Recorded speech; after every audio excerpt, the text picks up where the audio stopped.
दिल में, जहां इतिहास की गूंज और समकालीन जीवन के जाल में उलझ गई है, वहां एक कहानी है धार्मिक विविधता, मतभेद और अंत में समाधान की। यह कहानी अयोध्या में है, एक शहर में जिसका इतिहास सालों से भरा पड़ा है, जहां विश्वासों का तकरार और पहचान की एलडीडी धाई गूंज रही है। हमारी यात्रा 1949 में शुरू होती है, जब अयोध्या, जिसे हिंदू और मुसलमान दोनों सजाते हैं, एक विवाद का मैदान बनता है जो दशकों तक फैला। हिंदू अयोध्या को श्री राम का जन्मस्थान मानते हैं, जबकि मुसलमान उससे बाबर, मुगल शासक इसे बाबरी मस्जिद के रूप में पूजते हैं, जो 1528 में बना था। शुरुआती चिंगारी 1949 में लगती है, जब एक बालक राम की प्रतिमा, राम लल्ला, मस्जिद के अंदर आकाशमत रूप से दिखाई देने लगती है, जिससे हिंदू के बीच धार्मिक भावना और बेडच जाती है। जैसे कि जुनून बढ़ता गया, यह विवाद आजादी के पहले भारत के प्रधानमंत्री जवाहरलाल नेहरू के ध्यान में आता है, जो लिकार्पण को खतरा समझते हैं। तनाव बढ़ता है जब 1950 में गोपाल सिंह विशारद को प्रवेश से वंचित किया गया, तो उन्होंने पहली पिटीशन फाइल की। सालों तक चलने वाले समय के साथ यह विवाद एक जटिल कानूनीय कथा में बदल गया, जिसमें कई मुकदमे और पिटीशंस शामिल थे। शहर भक्तियों ने विवादित स्थल को मॉडिफाई किया और प्रतिमाएं स्थापित की, जबकि मुसलमान किसी भी बदलाव का विरोध करते थे। अयोध्या के मुकदमे को न्यायालयों ने लंबा खींच लिया।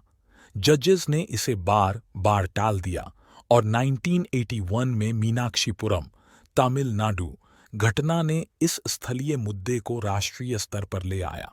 लोग अपने धार्मिक पहचान को खतरे में महसूस करने लगे। 1986 में एक महत्वपूर्ण पल हुआ जब मंदिर को खोलने को मांग को गई, जिसने मुसलमान प्रतिनिधियों को चौंकाया।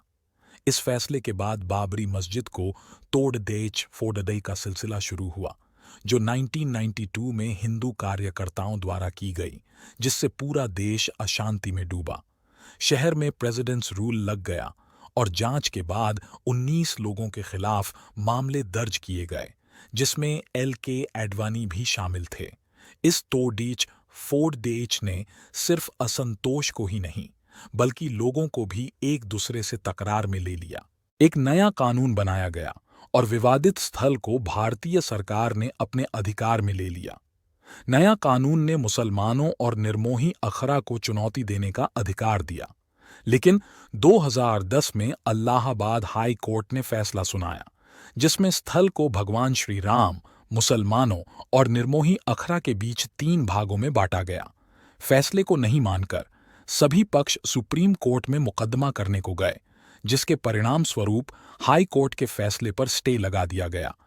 कानूनी झगड़ा 2019 तक चलता रहा, जब बीजेपी के सीनियर सदस्य सुब्रमण्यन स्वामी ने इस मामले को विशेष अधिकार पात्र के रूप में देखने के लिए एक अर्जी दर्ज कराई।